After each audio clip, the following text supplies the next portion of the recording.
নমস্কার বন্ধুরা, এই ভিডিওটিতে আপনাদের স্বাগত। আমরা তো অনেকেই জানি এসআইপি নিয়ে, তাহলে এসটিপিটা কি? তাই স্কিপ না করে পুরো ভিডিওটি দেখুন এবং আমাদের চ্যানেলটিকে সাবস্ক্রাইব করবেন। তাহলে আমরা জেনে নিই এসটিপিটি আসলে কি। এসটিপি হলো এমন একটি প্ল্যান যেখানে ইনভেস্টর টাকা ট্রান্সফার করতে পারে এক স্কিম থেকে অন্য স্কিমে, তাও আবার নিজেদের সুবিধা অনুযায়ী। এই ট্রান্সফার কথাটি আমরা এসটিপির পুরো নাম থেকেই জানতে পারি, যা হচ্ছে সিস্টেমেটিক ট্রান্সফার প্ল্যান। এটি সাধারণত ডেব্ট বা লিকুইড ফান্ড থেকে টাকা ট্রান্সফার টু ইকুইটি ফান্ডের জন্য ব্যবহার করা হয়, কারণ আমরা অলরেডি জানি ইকুইটি ফান্ডে রিটার্ন অনেক বেশি।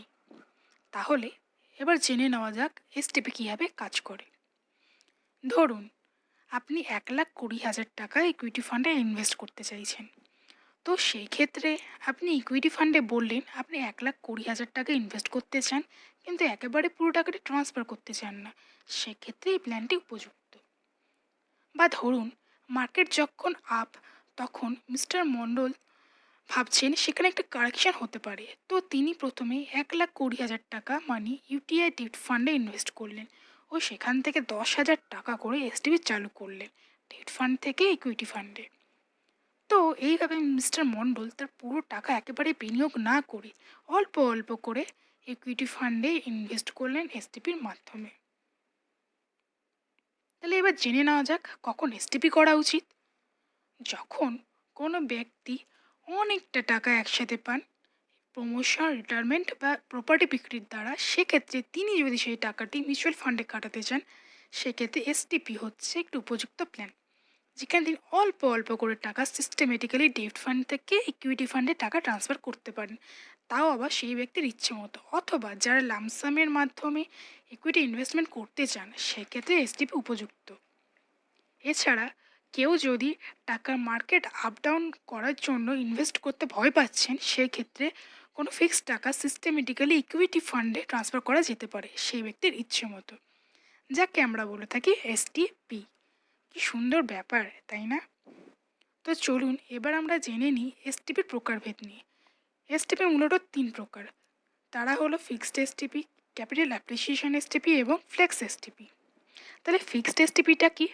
ধরুন মিস্টার মণ্ডল কোনো ফিক্সড অ্যামাউন্ট টাকা monthly or yearly or quarterly অনুযায়ী ডেট ফান্ড থেকে ইকুইটি ফান্ডে ট্রান্সফার করতে চাইছেন, সেক্ষেত্রে মিস্টার মণ্ডল ফিক্সড এসটিপি করবেন। তো ক্যাপিটাল অ্যাপ্রিসিয়েশন এসটিপিটা কি?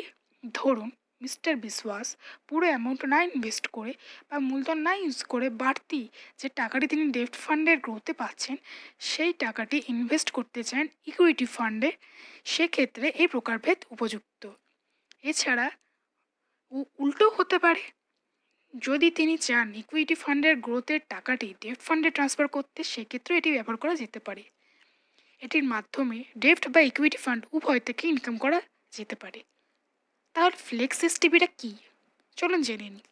ধরুন মিস্টার চৌধুরী কিছু পরিমাণ টাকা রেখেছেন ডেপ্ট ফান্ডে এবং তিনি সেই টাকাটিকে মার্কেট আপ ডাউনের উপর নির্ভর করে ইকুইটি ফান্ডে ইনভেস্ট করতে চান ভেরিয়েবল অ্যামাউন্টে, সেক্ষেত্রে ফ্লেক্স এসটিপিটি ব্যবহার করা যেতে পারে। তো সবই তো জানলাম, তো চলুন এবার আমরা জেনে নিই এসআইপি ও এসটিপির মধ্যে পার্থক্যটি কী। এসআইপি হচ্ছে এমন একটি প্ল্যান যেখানে একটি ফিক্সড অ্যামাউন্ট প্রতি মাস বা ইয়ারলি ইনভেস্ট করতে হয়, যেখানে কোনো মানি ট্রান্সফারের ব্যাপার থাকে না। বাট এসটিপি হচ্ছে এমন একটি প্ল্যান যেখানে একটি ফিক্সড অ্যামাউন্টকে কোনো ব্যক্তির ইচ্ছে মতো ইনভেস্ট করা হয় ইকুইটি ফান্ডে, যেখানে ডেপ্ট ও ইকুইটি ফান্ড উভয়ভাবে কাজ করে এবং সেখান উভয়ভাবে ইকুইটি ফান্ড থেকে ও ডেপ্ট ফান্ড থেকে ইনকাম করা যেতে পারে। তাহলে এবার আমরা জেনে নিই এসটিপির বেনিফিটস নিয়ে।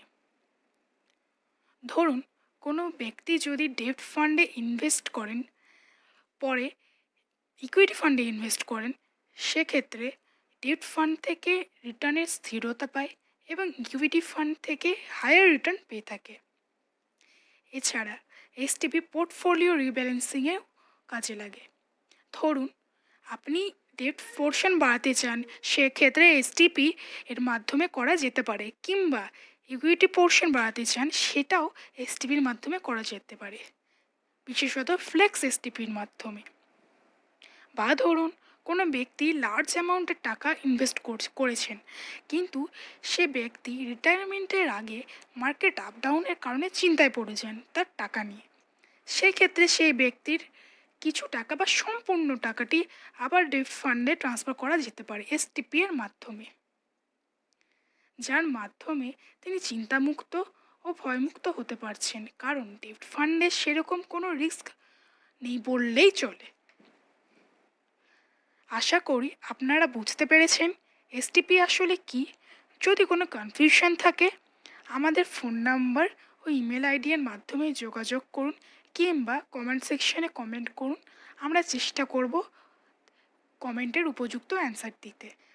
যদি ভিডিওটি ভালো লেগে থাকে লাইক, শেয়ার, কমেন্ট করবেন এবং চ্যানেলটিকে সাবস্ক্রাইব করবেন।